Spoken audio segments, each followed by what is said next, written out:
Assalamualaikum warahmatullahi wabarakatuh. Innal hamdalillah nahmaduhu wa nasta'inuhu wa nastaghfiruh. Wa sallallahu ala nabiyina Muhammad wa ala alihi wa sahbihi ajmain. Amma ba'd. Alhamdulillah rekan sekalian, pada pagi ini kita banyak kedatangan tamu rekan sekalian. Terima kasih atas kehadirannya. Semoga menambah keyakinan kepada kita ya, bahwa kita dikunjungi oleh saudara-saudara kita yang lain. Dan itulah salah satu manfaat dari silaturahim, saling memperkuat. Baik, pada pagi ini saya akan menyampaikan sebuah kajian. Al-Mahdi dan para pembantunya menghadapi status quo. Dan ternyata ini memang sudah bertebaran dalam ayat Quran dan hadis dan juga kitab-kitab ulama. Bagaimana seorang utusan Allah itu selalu menghadapi status quo. Banyak yang tahu atau ada yang tidak tahu status quo? Baik, saya jelaskan ya, supaya bisa memahami. Status quo itu adalah istilah Latin sebetulnya, yang berarti keadaan saat ini, kemapanan saat ini, atau aturan yang berlaku saat ini, baik aturan formal maupun sosial. Dalam konteks umum, status quo itu adalah yang sedang berjalan, yang dianggap sebagai normal dan mapan pada hari ini, pada saat itu. Mempertahankan status quo berarti artinya tidak ingin ada perubahan. Ya, jadi status quo itu adalah pokoknya kita sudah mapan, kita sudah nyaman. Ngapain berubah? Ya, kita sudah benar. Ngapain lagi mengkaji hal yang aneh-aneh? Itu status quo. Rekan sekalian, di dalam ilmu psikologi sosial, manusia memang cenderung menolak kepada hal yang sifatnya berbeda. Itu cenderung begitu. Mohon maaf nih, semua ormas itu pasti menolak, rata-rata menolak, tidak mau mendengar dari para tokoh yang lainnya. Itu status quo namanya. Atau mungkin bahasa umumnya taklid buta lah. Status. Walaupun beda-beda sedikit pengertian taklid buta, tapi mirip-mirip. Jadi status quo itu ya, saya sudah nyaman di ormas ini, saya sudah nyaman di mazhab ini, saya sudah nyaman di kelompok ini. Kenapa saya harus mendengar kelompok lain? Sama. Kenapa harus ada perubahan? Kenapa harus ada, kita nggak ada masalah selama ini? Ya, itu status quo. Memang cenderung manusia itu begitu. Dalam teori kognitif disonans,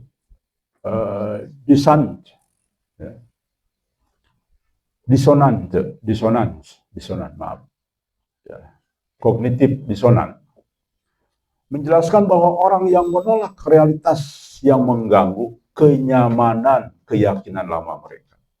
Jadi itulah kecenderungan manusia sejak manusia lahir sampai hari ini. Itu seolah-olah sudah sejarah yang terulang. Rekan sekalian, bahkan ini terjadi ketika para utusan Allah datang, termasuk Al-Mahdi,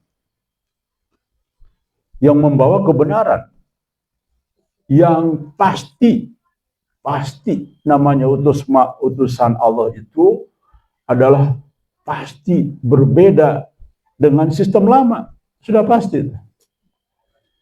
Tetapi sejarah selalu tidak ingin tidak ingin membuka manusia untuk berpikir dengan sangat luas itu. Dan pasti ditolak. Jadi adalah aneh ketika nanti Al-Mahdi di dalam pikiran masyarakat, Al-Mahdi itu harus mayoritas ulama berpendapat. Padahal dalam sejarah Tidak pernah terjadi. Justru ahlul kitab itu selalu menolak. Begitu. Nah ini status quo ini. Di dalam surat Al-Zukhruf ayat 78, mereka membenci kebenaran ketika ia datang kepada mereka. Jadi jelas itu pengulangan sejarah. Tetapi anehnya, sama sekali hampir tidak pernah terpikir oleh tokoh-tokoh agama saat ini. Hampir tidak pernah terpikir bahwa utusan Allah itu selalu out of the box.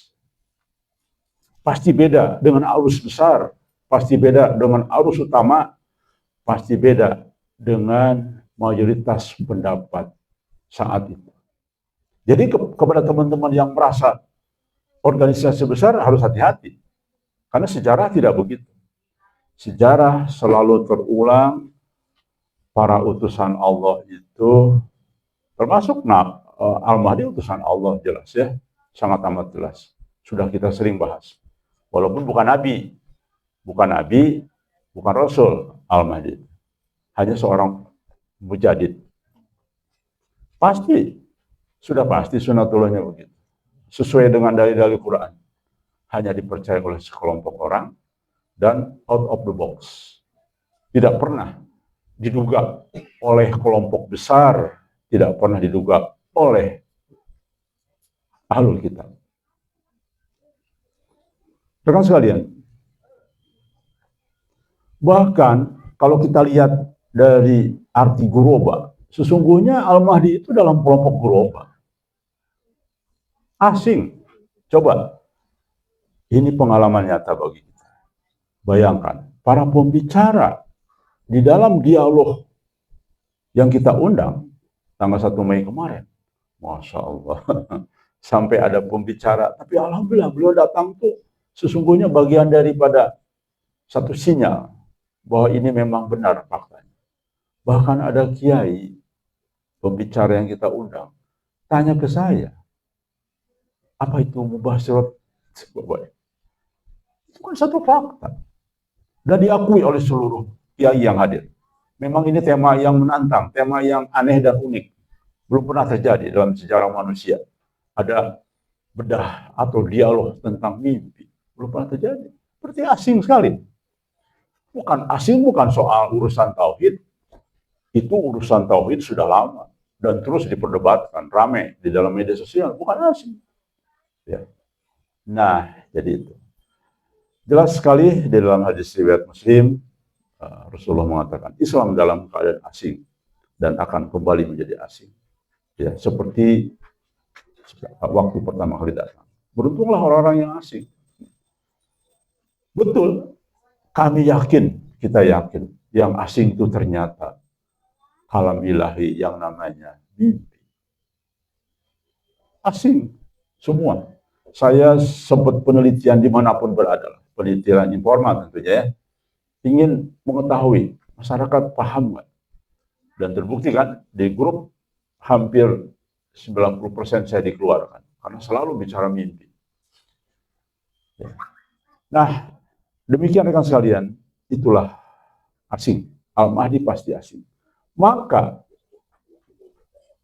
lihat apa yang disampaikan, betul. Maka berbahagialah orang-orang yang ada di dalam barisan Al-Mahdi. Karena itulah yang sebutnya guroba. Ya. Para ulama menafsirkan bahwa Al-Mahdi akan muncul dalam keadaan terasing. Ya. Tidak sesuai dengan format Islam dikenal mayoritas. Pasti begitu. Semua, lihat. Contoh para nabi, semua jelas. Bahkan Al-Qurtubi menyatakan, orang-orang asing itu bisa jadi adalah para pembaharu agama, para pewaris Nabi yang menghidupkan sunnah yang mati. Bukan sunnah bid'ah, tetapi sunnah yang mati. Rekan sekalian, jadi bagi umat Islam, ya, ada dua pilihan saat ini. Memilih kebenaran atau memilih nama besar? Silahkan pilih. Memilih kebenaran atau memilih ketua kelompok kita? Memilih ulama, memilih kebenaran atau memilih kiai kita? Itu tinggal itu pilihannya. Silahkan, ini dicermati secara mendalam. Ada dua pilihan. Memilih kebenaran atau memilih nama besar, pemimpin kita lah. Tidak ada pilihan lain. Silahkan renungkan. Dan sekarang mayoritas hampir semua orang memilih nama besar. Wah, kelompok saya sudah besar. Di seluruh dunia ada. Maka itu kebenaran. Oh, saya ormasnya besar. Jumlahnya sekian ratus juta, 10 juta di dunia. Itu tanda kebenaran. Salah, bro. Kita berapa kali kan mengkaji sampai mendalam. Justru di ujung akhir zaman ikuti kelompok kecil. Jelas, kelompok kecil. Sinyal bahwa yang masuk surga itu 1000, berapa? Dari 1000? Hanya satu orang. Sudah kita bahas banyak. Baik, lihat golongan. Dari 73 golongan hanya satu. Berarti kan kelompok kecil. Jadi, jangan silau dengan kelompok besar. Karena fakta sejarah mereka biasanya ingin status quo. Makanya kenapa Al-Mahdi muncul di negara demokrasi, bukan di kerajaan-kerajaan. Karena nggak mungkin berkembang. Pembicaraan pasti terbatas. Silakan Anda bicara di Arab Saudi, bicara di Qatar, bicara di mana tuh tentang Al-Mahdi. Al-Mahdi dipenggal itu, ya. Karena mereka status quo. Percaya Al-Mahdi sama dengan runtuh kerajaannya, keturunannya kan. Itulah rahasia Allah yang luar biasa, ya. Di dalam banyak kisah Nabi, orang gagal mengenali utusan Allah. Bahkan justru alul kitab mayoritas gagal. Mungkin hanya 1% atau 0,sekian% yang memahami tanda alam, ya. Karena mereka lebih percaya kepada tokoh besar, ulama populer, dan institusi resmi lah. Artinya baik mungkin sekarang Departemen Agama, MUI, atau tokoh yang jadi panutannya, bukan pada wahyu dan tanda-tanda Allah, tanda-tanda yang sudah Allah sampaikan dalam tanda alam. Baik, coba teman-teman buktikan apa? Sudah Allah kasih tahu ada tanda alam, tetap nggak percaya. Diabaikan hadis. Padahal hadis itu derajatnya bagus, bukan doib. Ada yang menghasankan, ada yang mensahihkan. Apa coba tanda alam? Nah, jelas. Tetap lebih percaya kepada ulamanya, pendapat kelompoknya. Tanda alamnya jelas, hadisnya jelas. Aku kabarkan berita gembira bahwa Al-Mahdi sudah diutus. Ingat, tanda kutip diutus. Diutus berarti sudah menyampaikan beritanya. Ketika lihat gempa-gempa terjadi. Para ulama, penafsir ulama semua saya baca. Sama. Tandanya gempanya terus-menerus. Dan konsisten. Sudah 3 tahun ini semua lembaga dunia mengakui. Ini sudah konsisten gempa itu. Di Indonesia itu dengan susulannya sudah setiap jam terjadi. Walaupun 4, 5, ya 3 kecil. Tapi di negara lain juga sama. Bahkan kita sudah pernah mengkaji berkali-kali bahwa gempa sekarang ini sudah pendapat siapapun. Kita cari browsing di semua negara, ternyata sama pendapat. Memang sudah rutin sekarang. Itu jelas sekali kan. Al-Mahdi sudah diutus. Berarti sudah menyampaikan berita diutus itu. Kayaknya manusia, saya belum dengar saya dari pimpinan saya. Pimpinan saya malah mengabaikan itu namanya Qasim. Ya. Itu dia status quo. Bukan kebenaran itu namanya. Itu karena status quo. Posisi dia ada di mana. Padahal itu keliru. Salah satu pengikut aja siapa? Yang sudah kita bahas dari si kitab Asobiyah. Itu. Udah orang yang status quo. Itu calon pengikut Dajjal. Pasti dan pasti. Taklid buta terhadap kelompok. Itu pengikut Dajjal. Hati-hati. Ya. Padahal sejarah mengatakan jelas sekali. Baik, kita sampaikan kepada teman-teman ya di dalam konteks Al-Quran dan hadis. Setelah ini nanti kita bacakan. Dan tidak pernah mau mengulang, tidak pernah mau berkaca kepada sejarah. Ya tetap saja, pokoknya saya dengar ulama dulu lah. Padahal semua ulama dari seluruh generasi diutusnya, enggak apa yang percaya. Jelas para ahlul kitab itu enggak percaya kepada para utusan Allah.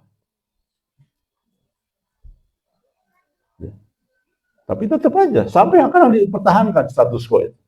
Saya tunggu dulu pendapat ulama saya, tunggu MUI, ya, tunggu, wah pokoknya nama-nama besar lah. Ini kok gajah didengerin ya? Siapa itu? Nggak jelas gitu ya. Nggak ada ulama besarnya. Ustadznya juga ustadz kampung semua. Kira-kira begitulah. Baik. Jelas tanda, tapi diabaikan. Ada bahkan, terus kita jelaskan, Al-Mahdi itu kata siapa penduduk Madinah, kata siapa orang Arab.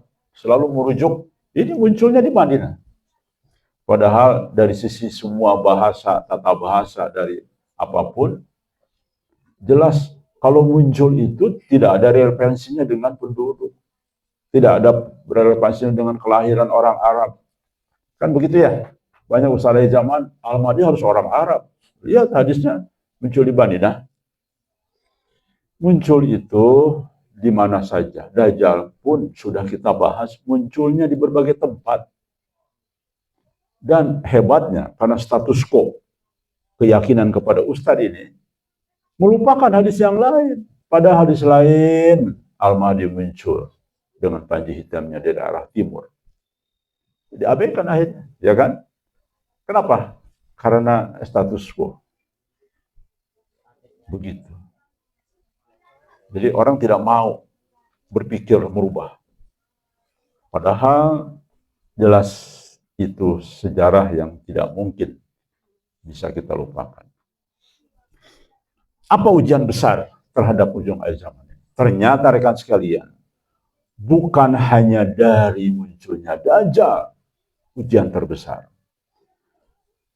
tapi adalah cara Allah memunculkan Mahdi yang bentuknya tidak populer dan tidak diakui elit agama. Itu ujian besar bagi kita sebelum munculnya Dajjal. Sebetulnya Dajjal oke, bahaya, tapi itu jadi nomor 2. Yang paling bahaya adalah elit. Makanya rekan sekalian, di dalam hadis yang lain sudah kita berkali-kali bahas, justru orang yang seburuk-buruknya di kolong langit saat ini adalah para ulama. Dari mereka lah fitnah muncul. Ini salah satunya. Status quo ya. Jadi justru elit ini yang menghambat kebenaran itu. Dan itu sejarahnya begitu. Coba lihat. Ahlul kitab lah yang selalu tidak yakin dengan para utusan Allah. Jadi ujian kita sebetulnya bukan Dajjal, nanti. Dajjal masih nanti. Sosoknya manusianya. Kalau sistemnya sudah lama, memang sistem Dajjal. Tapi sosoknya. Sesungguhnya bukan sosok Dajjal yang harus diwaspadai saat ini. Tapi yang harus direnungi justru, mohon maaf, tokoh-tokoh agama di kelompok masing-masing. Itu berbahaya. Kenapa? Ya tadi. Sejarah begitu. Justru pemegang kitab. Ya kalau bahasa sekarang ulama lah. Bahasa dulu, bahasa Allah kan ahlul kitab. Ahlul itu kan ahli kitab. Bayangkan. Justru aneh kan. Ini paradok. Paradok kan. Loh, ahlul kitab Bukannya harusnya dia, harusnya mereka yang paham siapa nabi-nabi yang akan muncul. Harusnya mereka yang paham tanda-tanda alam. Ini paradok, kontradiksi, aneh kan? Dan ternyata ada hadis Nabi, seburuk-buruknya makhluk. Bukan ulama bukan, ini beda hadisnya. Ini orang salah paham. Ini general. Ulama di ujung akhir zaman adalah seburuk-buruknya makhluk. Dari mereka lah fitnah bermunculan. Tuh bayangkan, kan paradok. Loh, gimana sih ulama justru banyak fitnah? Nah itu faktanya sekarang. Ya.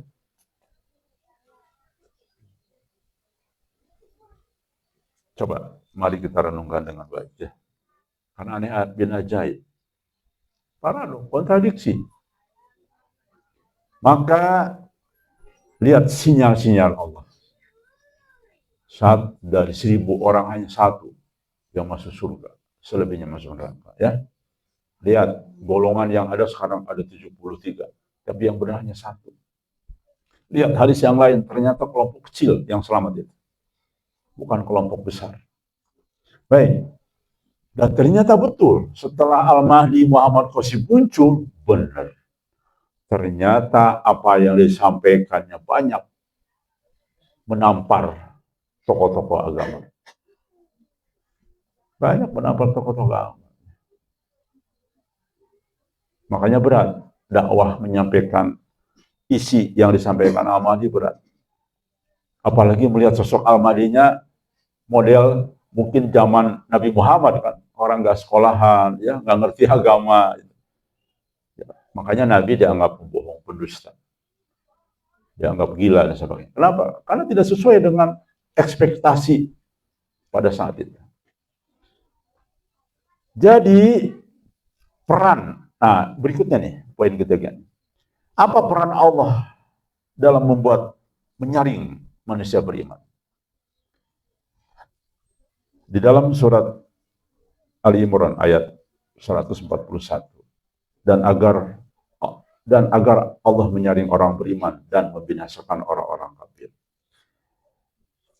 Karena Al-Mahdi itu pastinya sama dengan utusan Allah yang lain, walaupun bukan Nabi, bukan Rasul, hanya mujadid, pasti out of the box. Sebagai alat penyaring. Jadi, ternyata kemunculan Al-Mahdi yang sifatnya out of the box,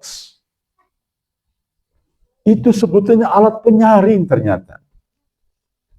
Siapa yang mengenali kebenaran dengan nur iman, siapa yang menolak karena terpaku kepada kebiasaan dan status quo, itu akan dipilah-pilah ketika kemunculan Al-Mahdi.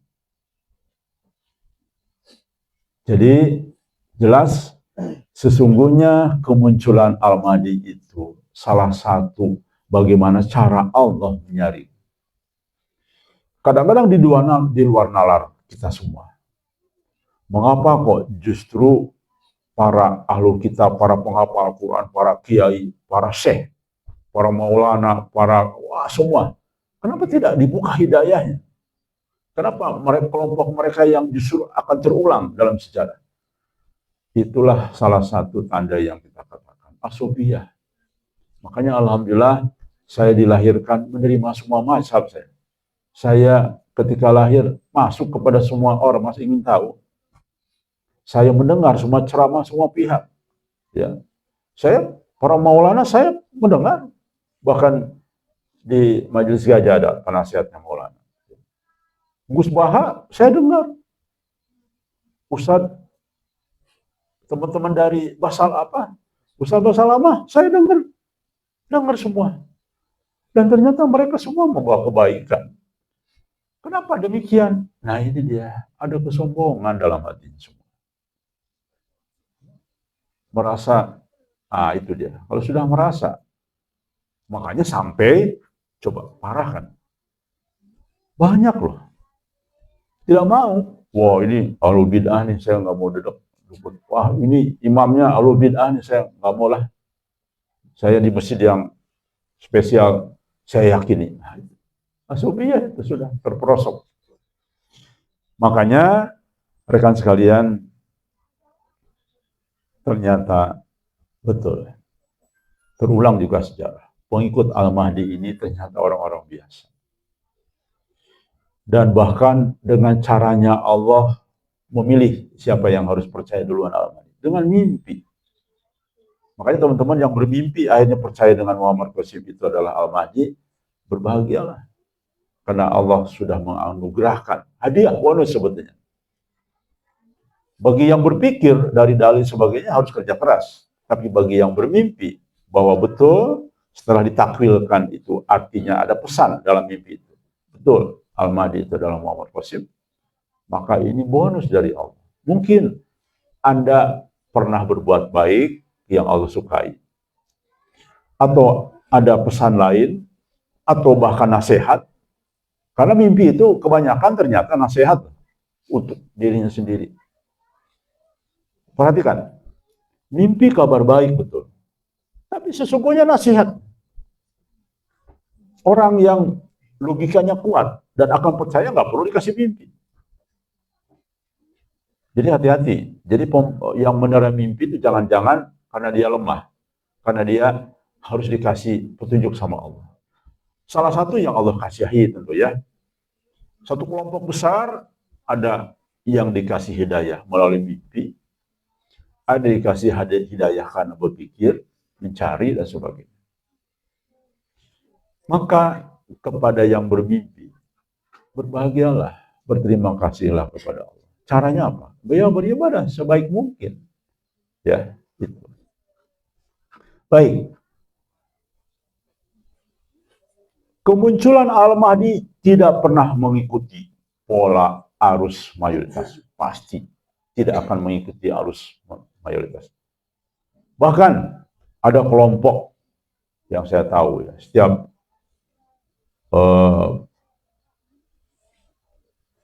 musim haji selalu mengirim utusannya untuk Al-Mahdi muncul enggak? Tidak. Bahkan teman-teman kita dapat mimpi, ternyata hari hanya bukan hari yang dipikirkan orang lain, dibayatkan. Wah, ini sedang tawaf. Wah, kita yakin tahun ini akan terjadi pembayatan.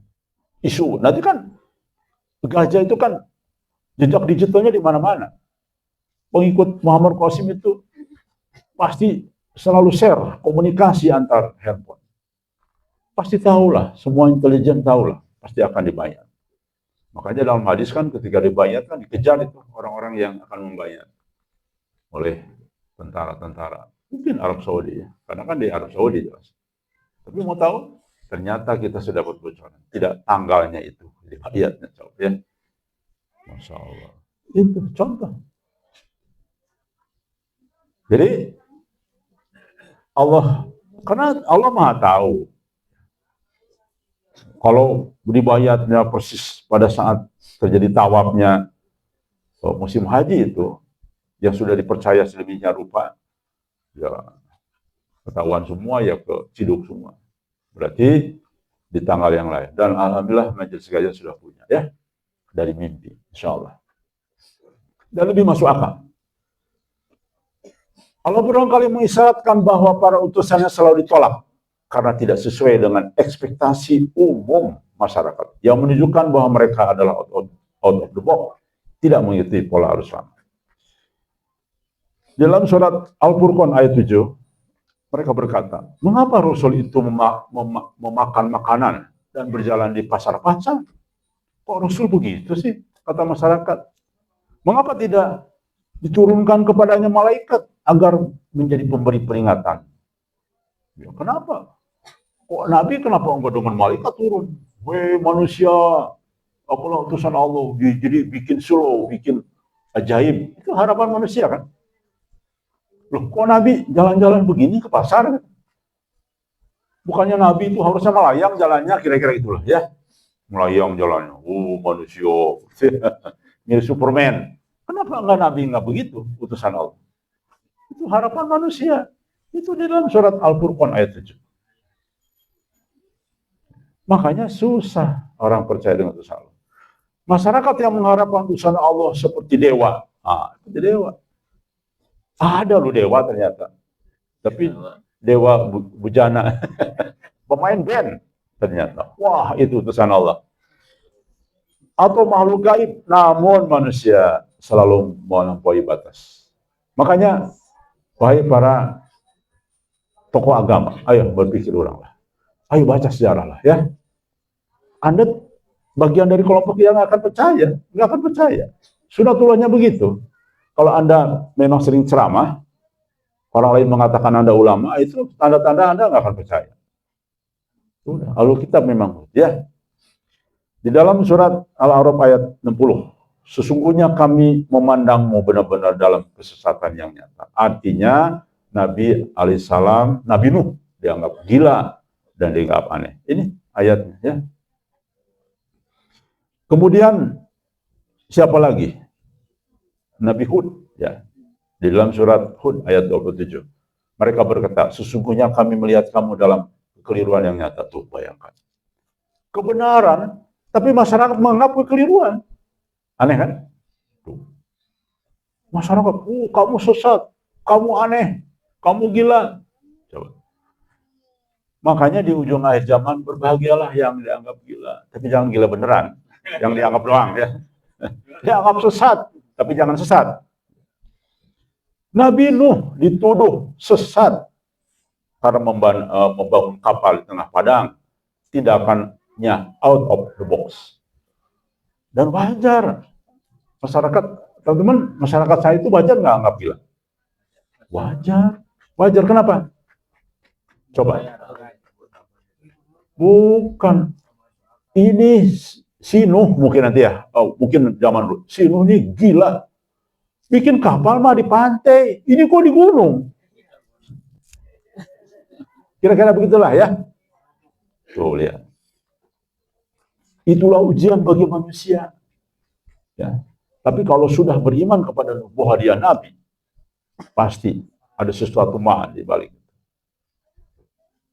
Ya kan? Tuh. Jadi justru para utusan Allah dianggap gila semua. Termasuk Nabi. Padahal Nabi dulu sebelum diangkat jadi Nabi, diangkat Rasul ya. Al-Amin. Semua orang tahu dari kecil Al-Amin ya. Al-Amin, Al-Amin. Oh, Masya Allah, Al-Amin. Ketika menyampaikan wahyu, orang gila. Berbalik kan. Sama ya, Nabi Nuh juga begitu. Tapi kalau Nabi Nuh baru sekarang muncul, kita mayoritas akan menganggap dia gila nggak? Ayo, jujur. Ya. Iya. Sama. Benar kan? Sama lah. Benar? Masa mas kuda bangun di gunung, kapal? Udah, biarin orang gila itu. Emang kapal, barangkali mungkin pakai mesin helikopter kali gitu. Enggak, ini kapal layar, udah kelihatan bentuk bangunan. Gila, udah tinggalin deh. Wali Majeduk. Orang gila ya. Dianggap orang gila. Baik, rekan sekalian. Demikian juga Nabi Musa. Kami datangkan Musa. Ya. Dan kami membinasakan umat yang terdahulu. Ini dalam surat yang lain. Musa tumbuh, coba bayangkan. Ini kan parodoknya luar biasa. Allah. Bayangkan Nabi Musa. Tumbuh besar dari bayi di musuhnya yang paling besar. Yang Firaun. Dan bangkit sebagai penentang. Ya. Ini cara-cara Allah ini kadang-kadang di luar dugaan. Baik. Kisah-kisah ini adalah di bawah ini ya. Semua menyalahi analisa. Bukan menyalahi, menyelisih. Analisa, tafsir, atau prediksi manusia. Rekan sekalian, di dalam hadis-hadis, ciri-ciri Mahdi itu tidak sesuai dengan ekspektasi umum. Ya. Di dalam hadis Ibnu Majah nomor 4081, Saya penggal ya hadisnya, biar sampai-sampai mereka seorang berkata, tidak akan ada Mahdi selain Isa putra Maryam. Tuh lihat. Sampai ada yang bilang begitu loh, manusia. Betul. Kalau teman-teman tahu nih, ada loh sampai hari ini kelompok tokoh agama, nggak ada itu Mahdi. Ada banyak. Kalau teman-teman mau rajin browsing, rajin meneliti. Sampai hari ini. Itu hanya cerita dari kaum Syiah. Ada. Bahkan tokoh kristologi itu yang perempuan itu bilang begitu awalnya. Bahkan seperti ditanya oleh MUI. Banyak yang berpendapat alam itu nggak ada itu. Padahal mutawatir ma'nawi. Ya. Oke. Mahdi itu muncul pasti tanpa dukungan resmi dari ormas, tanpa dukungan resmi dari kelompok yang dianggap memegang kekuatan, bukan kuasa. Ya. Pasti. Kenapa? Karena Al-Mahdi tidak mencari kekuasaan dan manusia membaiatnya pun dia enggan, dipaksa. Berarti dia dalam posisi bukan di posisi orang-orang yang menggenggam kekuatan saat ini. Ya. Ini sangat berlawanan dengan logika politik biasa, yakni seseorang naik karena ambisi dan dukungan atau keinginan jamaah. Mahdi sebaliknya justru diangkat dipaksa karena keistimewaan tak terlihat oleh publik. Yang tahu adalah hanya kelompok kecil, walaupun nanti kita yakin, saya sudah sampaikan berkali-kali, Muhammad Qasim memang akan dikenal dunia. Sudah mulai kan, terus sudah semakin terus terlihat. Tetapi tetap saya tidak akan percaya. Manusia tidak akan percaya. Karena tadi apa yang disampaikannya aneh dari mimpi. Ya. Padahal mimpi itu di zaman logika saat ini, di zaman materi saat ini adalah semacam hayalan saja mimpi, bunga tidur saja. Padahal Nabi Muhammad SAW mengatakan bahwa di ujung akhir zaman tidak tersisa lagi kenabian kecuali mimpi. Coba, berarti kan ada nilai unsur kenabiannya, walaupun kecil. Bahkan dalam beberapa kitab wahyu kecil mimpi atau mubasyir. Tapi abaikan. Maka kita gajah sudah berpendapat sama. Kita lebih percaya kepada mimpi mubasyir daripada tafsir ulama. Kita lebih yakin dengan mubasyirat karena mubasyirat itu datangnya dari Allah dan menjadi tafsir yang sempurna atas semua masalah. Terbukti kita sudah menyampaikan 2 tahun lebih kajian non-stop. Dan ternyata ilmunya luas sekali. Dan kita sudah bisa menghadirkan banyak dalil sahih yang kuat bahwa seperti itulah keadaan. Baik.